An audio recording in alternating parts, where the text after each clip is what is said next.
السلام علیکم ورحمۃ اللہ وبرکاتہ۔ خانقاہ انوار تارکیہ سے میاں منور قادری تارکی شاذلی حاضر خدمت ہے۔ امید ہے تمام احباب سب خیر و عافیت سے ہوں گے۔ تو آج انشاءاللہ تعالی رجت اور اس کے نقصانات اور پھر اس کا حل بھی انشاءاللہ میں آپ کو بتاؤں گا۔ جو لوگ رجت میں مبتلا ہو جاتے ہیں، جو لوگوں پر رجت آ جاتی ہے، ان کی زندگی بہت مشکل ہو جاتی ہے۔ وہ لوگ پریشان ہوتے ہیں، کاروبار کے حوالے سے پریشان ہوتے ہیں، اسی طرح گھریلو معاملات سے پریشان ہوتے ہیں۔ تو رجت آتی کیوں ہے؟ ٹھیک ہے نا؟ تو رجت آتی کیوں ہے؟ جب ہم مقصد ہے کہ پڑھائی تو کر رہے ہیں، قرآن پڑھ رہے ہیں، یا ہم کوئی قرآن کی آیات پڑھ رہے ہیں، یا پھر ہم رجت آتی کیوں ہے؟ حالانکہ ہم تو اچھا پڑھ رہے ہیں، نوری عمل پڑھ رہے ہیں، ٹھیک ہے نا؟ بک میں دیکھا اس کی افادیت بہت زیادہ ہے، اس کے فائدے بہت زیادہ ہیں، ہم وہ پڑھ رہے ہیں، ٹھیک ہے نا؟ یوٹیوب سے اگر کوئی عمل دیکھا تو اس کے یوٹیوب کے عمل کے ساتھ وہ بہت ساری اس کی تعریف بتا دیتے ہیں، تو بعض کا حقیقت بھی ہوتی ہے۔ تو اب کیا ہوتا کہ ہم نے کسی سے اجازت نہیں لی، کسی سے پوچھا نہیں، یوٹیوب چینل سے ہم نے ویڈیو دیکھی، اس کے فائدے دیکھیں اور ہم اس کی پڑھائی پر بیٹھ گئے۔ 40 دن کا عمل ہے، 21 دن کا عمل ہے، تو ہم پڑھنے بیٹھ گئے۔ پھر کتاب میں دیکھا، عمل دیکھا بڑا اچھا ہے، چھوٹا عمل ہے، اس کے فائدے دیکھے، بے شمار فائدے ہیں، ہم نے پھر اس پہ دیکھ لیا اس کو اور پڑھائی شروع کر دی۔ تو اس سے کیا ہوتا ہے کہ جب ہم پڑھائی پر بیٹھتے ہیں تو پیچھے ہمارے کوئی سنبھالنے والا نہیں ہوتا، ہمارا مرشد نہیں بیٹھا، پیچھے ہمارا استاد نہیں بیٹھا، ہم نے کسی سے اجازت نہیں لی۔ اب جب ہم نے کسی سے اجازت نہیں لی تو پھر کیا ہے کہ ہم بندہ رجت میں مبتلا ہو جاتا ہے، یا پھر ایسے بندے سے ہم نے اجازت لی جو اس کا اہل نہیں ہے، جو اس کا اہل نہیں ہے ہم اسے اجازت لے لیتے ہیں، ٹھیک ہے؟ یوٹیوب پر آپ دیکھا ہوگا کہ ایک چینل پر 20 یا 30 یا 50 ویڈیو ہیں، ٹھیک ہے نا؟ تو ہم نے دیکھا بھائی یہ تو لگتا بہت بڑا عامل ہے یا بہت بڑا پیر ہے، تو اس نے اتنی ساری ویڈیو اپلوڈ کی ہوئی ہیں، ہم اسے اجازت لے لیتے ہیں، وہ بھی اجازت دے دیتے ہیں، تو وہ اس کا اہل نہیں ہوتا۔ جب ہم نے پڑھنا بیٹھنا ہے، شروع کرنا ہے، تو پھر کیا ہوگا کہ پیچھے سے سپورٹ نہیں ہے، پیچھے سے روحانیت آپ کو نہیں مل رہی، پیچھے سے آپ کا کنیکشن نہیں ہے، آپ اکیلے بیٹھے ہیں پڑھے، اب بالکل اکیلے بیٹھے ہیں پڑھائی پہ، تو پھر بندہ رجت میں مبتلا ہو جاتا ہے، ٹھیک ہے نا؟ تو اس لیے جب بھی ہم کوئی بھی وظیفہ پڑھیں، میرا تمام احباب کو یہی مشورہ ہے کہ جب بھی ہم کوئی بھی وظیفہ پڑھیں تو اجازت لے کے پڑھیں، اجازت کے بغیر بالکل بھی نہ پڑھیں۔ قرآن آپ پڑھ رہے ہیں، سارا دن پڑھیں، سورہ فاتحہ، سورہ اخلاص، سورہ مزمل شریف، سورہ یاسین، سورہ بقرہ پڑھ رہے ہیں، بالکل پڑھیں، سارا دن پڑھیں، ٹھیک ہے نا؟ لیکن جب آپ عمل کی نیت سے بیٹھیں، پڑھائی پر بیٹھیں، چلے پر بیٹھیں، تو اپنے استاد کو بتا کے بیٹھیں اور اجازت لے کے بیٹھیں اور پیچھے نگرانی ہو پھر بیٹھیں۔ سوال ہی نہیں پیدا تھا کسی کو رجت ہو جائے۔ ہمارے ہزاروں شاگرد ہیں، عرصہ دراز سے میں تربیت کر رہا ہوں، کسی کو رجت نہیں ہوئی، ہزاروں شاگرد ہیں۔ اس لیے رجت نہیں ہوتی کہ ہم ان کی پوری نگرانی کر رہے ہوتے ہیں، پیچھے سے ان کو پوری سپورٹ دے رہے ہوتے ہیں، تو بالکل بھی رجت نہیں ہوتی، ٹھیک ہے نا؟ جس کا کوئی والی وارث نہیں ہے تو اس کو تو پھر شیطان پکڑے گا، اپنے راستے پہ ڈالے گا اس کو۔ یا یہ بھی ہوتا ہے کہ ہم عمل پر بیٹھے ہیں، ہم نے جو تحریر پڑھ رہے ہیں وہ تحریر ہم سے صحیح نہیں پڑھی جا رہی، ٹھیک ہے نا؟ تو بعض کا یہ بھی ہوتا ہے کہ وہ سپیڈ پڑھ رہے ہیں، سپیڈ میں پڑھی جا رہے ہیں، تحریر صحیح نہیں پڑھ رہے، تو رجت ہو جاتی ہیں۔ پھر بعض کا یہ ہوتا ہے کہ بڑا عمل ہے، ٹھیک ہے نا؟ تو اب اس میں کیا ہے کہ اس کا پرہیز ٹوٹ گیا یا کوئی اس طرح کے معاملات ہو گئے تو جس سے رجت ہو جاتی ہے۔ تو اس لیے عملیات کو آسان نہ لیں۔ جو بھی لوگ عملیات سیکھنا چاہتے ہیں، فن عملیات سے ریلیٹڈ ہیں یا فن عملیات کا شوق رکھتے ہیں، تو میں سب سے گزارش یہ کروں گا کہ آپ فن عملیات کو بالکل آسان نہ لیں، ایزی نہ لیں۔ سب سے مشکل کام یہ ہے، ٹھیک ہے نا؟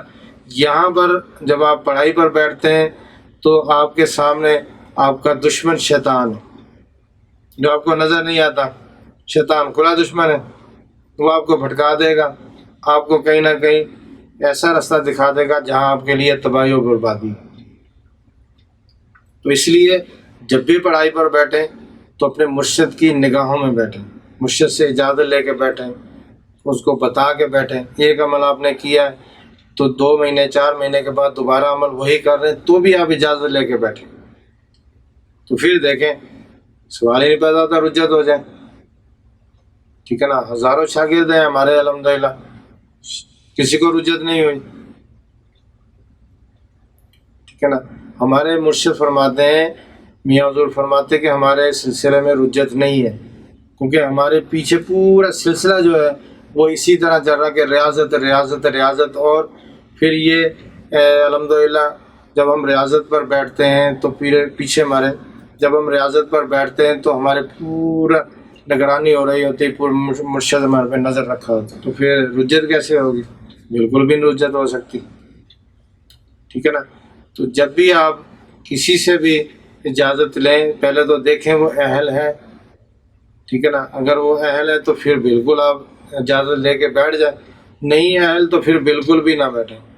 ایسے اندیکھا نہ سودا کریں کسی کے ساتھ کہ یوٹیوب پر آپ نے اس کو دیکھا نہیں ہے، ٹھیک ہے نا، اور پھر کیا ہوتا ہے کہ وہ لوگ ان سے لے کے وظائف اور پڑھنا شروع کر دیتے ہیں، ہزاروں روپے دے دیتے ہیں، پھر ہزاروں روپے لگا کے اپنا علاج کروا رہے ہوتے ہیں۔ بہت سارے لوگ ہیں جن کا میں نے رجتوں کا علاج کیا، صرف ان کو رجتیں دی، زندگی ان کی اجیرن ہو چکی ہے۔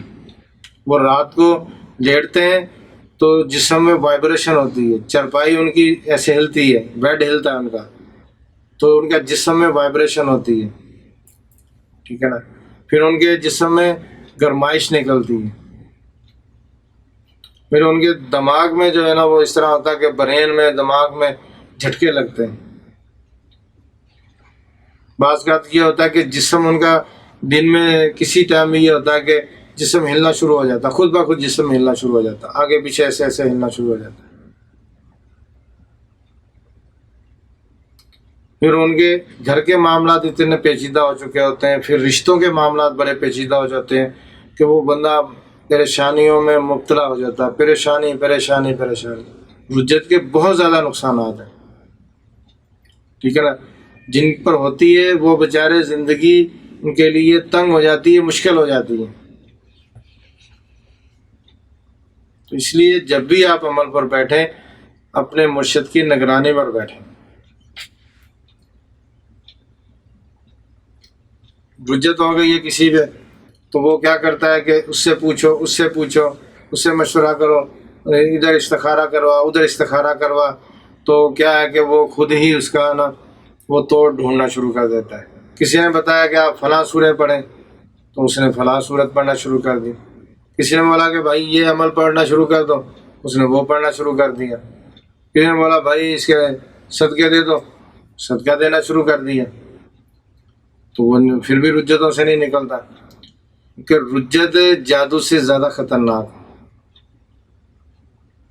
جادو تو کسی کے اوپر ہوا ہے نا، لیکن رجت عمل پڑا ہے واپس پلٹا ہے، خراب ہو گیا، ایک چیز خراب ہو گئی ہے، ٹھیک ہے نا، ایک چیز بگڑ گئی ہے، خراب ہو گئی ہے،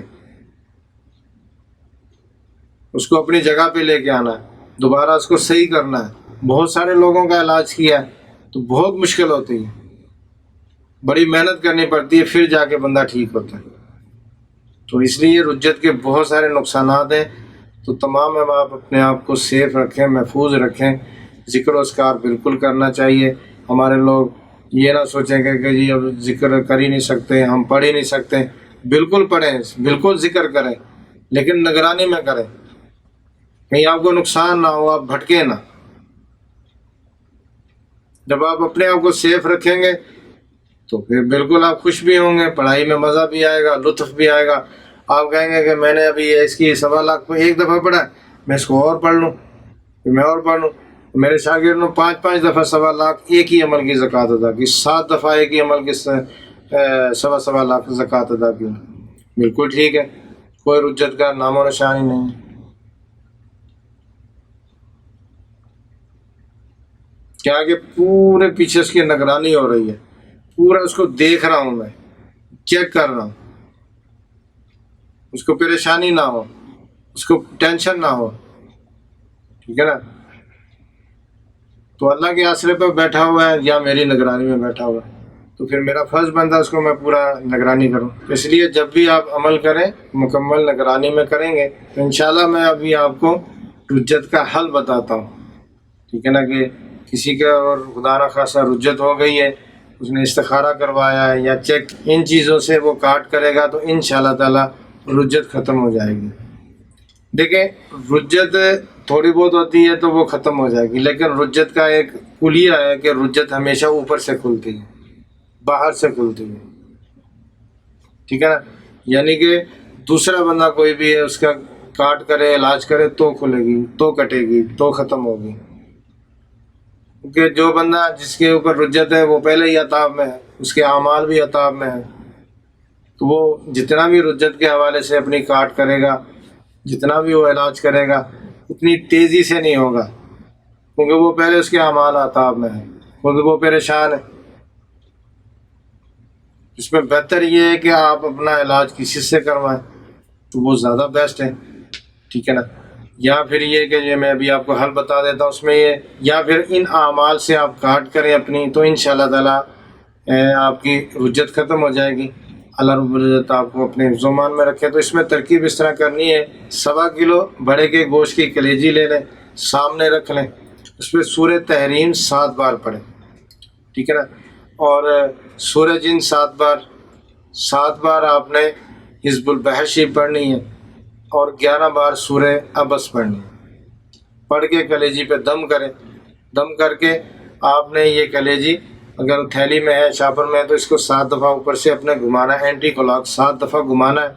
گھما کے اس کے بعد اس کے 21 پیس کر لیں. ٹھیک ہے نا, 21 پیس کر کے تو اب اس میں سے 4 پیس کوئی لے لیں, لے کے اپنے ناخنوں پر اس طرح آپ اس کا رس وغیرہ خون وغیرہ اس طرح لگائیں ناخنوں پر. ٹھیک ہے نا, یہاں سے لگانا آگے تک, یاد رکھیں یہ پورا نا ادھر اس طرح. تو یہ دوسرا یہ رکھ دیں, پھر دوسرا پیس اٹھائیں, پھر یہاں سے آپ اس طرح مس کریں. دوسرا پیس لے لیں آپ, تو پھر آپ نے دوسرے ہاتھ پہ اس طرح پورا اس طرح ادھر سے مس کرنا. ٹھیک ہے نا, اس طرح مس کر کے یہاں تک ناخنوں تک اس کے نا رس لگانا ہے, یا پانی لگ جائے کلیجی کا یا خون لگ جائے تو اس طرح. پھر ایک یہ رکھ دیں, تیسرا پیس لیں, پھر سیدھے پاؤں پہ اسی طرح, پھر الٹے پاؤں پہ, یعنی کہ 4 پیس لینے, چاروں اعضاء کے ناخنوں پر فنگروں تک اس طرح لگانا ہے. اب یہ لگا کے آپ نے کلیجی قبرستان میں کسی بھی درخت کے نیچے رکھ دیں. اب یہ قبرستان میں رکھنی ہے یا ویرانے میں رکھنی ہے, کھانے کے لیے کسی کو نہیں دینی, تو یہ آپ نے وہاں رکھ دینی ہے. اس سے آپ کی رجت ختم ہو جائے گی, کٹ جائے گی, انشاءاللہ تعالیٰ آپ کو اس سے فرق پڑ جائے گا. یہ آپ نے ہفتے والے دن کرنا, پھر دوسرا منگل والے دن کر لیں, پھر ہفتے والے دن کر لیں, منگل والے دن کر لیں, یعنی کہ 5 صدقے اسی طرح دے لیں تو انشاءاللہ تعالیٰ 5 میں کلیئر ہو جاتی ہے, 3 میں بھی ہو جاتی ہے, 7 بھی دینے پڑ جاتے ہیں, 11 بھی دینے پڑ جاتے ہیں. ٹھیک ہے نا, تو اس طریقے سے کریں گے. دوسرا طریقہ میں بتا دیتا ہوں. تو اس میں ترکیب اس طرح کرنی ہے کہ آپ نے کسی بھی کریانے کی دکان سے یا پرچون کی دکان سے آپ نے 6 اناج وہاں سے آپ نے لے لینی, اور 1 آپ نے گندم ڈال لینی. اگر آپ کے پاس گھر میں ہے تو ٹھیک ہے, نہیں تو بازار سے وہ بھی لے کے گندم اس میں ڈال لیں. 7 اناج ہو گئے آپ کے. ٹھیک ہے نا, تو آپ نے اس کو سامنے رکھنا ہے, اور سامنے 7 عدد لیمو رکھنا ہے. ٹھیک ہے نا, 7 عدد لیمو رکھنے, تو کالا کپڑا رکھنا ہے, سمجھ لو کہ آدھا میٹر کے قریب. یہ 3 چیزیں آپ نے سامنے رکھ کے اس کے اوپر آپ نے سورہ تحریم 7 بار پڑھنی ہے, اور حزب البحشی 7 بار پڑھنی ہے, سورہ جن 7 بار پڑھنی ہے. یہ پڑھ کے آپ نے دم کرنا ہے. دم کر کے پھر یہ ساری چیزیں کالے کپڑے میں باندھ کے اپنے اوپر سے جو ہے نا وہ اس کو 7 دفعہ گھمائیں, اینٹی کلاک 7 دفعہ گھمائیں گے. تو اس کے بعد پھر آپ لیمو لے لیں, اس میں سے لیمو لے کے تو رائٹ شولڈر پہ ایک رکھ کے کاٹیں, 4 ٹکڑے کر دیں. اسی طرح رائٹ یہ گھٹنے پہ, پھر پاؤں کے پاس 3 لیمو آپ نے اس طرف کاٹ دینے, پھر 3 لیمو اس طرح, پہلے پاؤں پہ, پھر گھٹنے پہ, پھر شولڈر پہ. 6 لیمو ہو گئے. 7واں لیمو آپ نے ماتھے پہ رکھ کے کاٹنا ہے. ٹھیک ہے نا, یا سر پہ رکھ کے کاٹنا ہے, اور پھر یہ قبرستان میں پھینک دیں.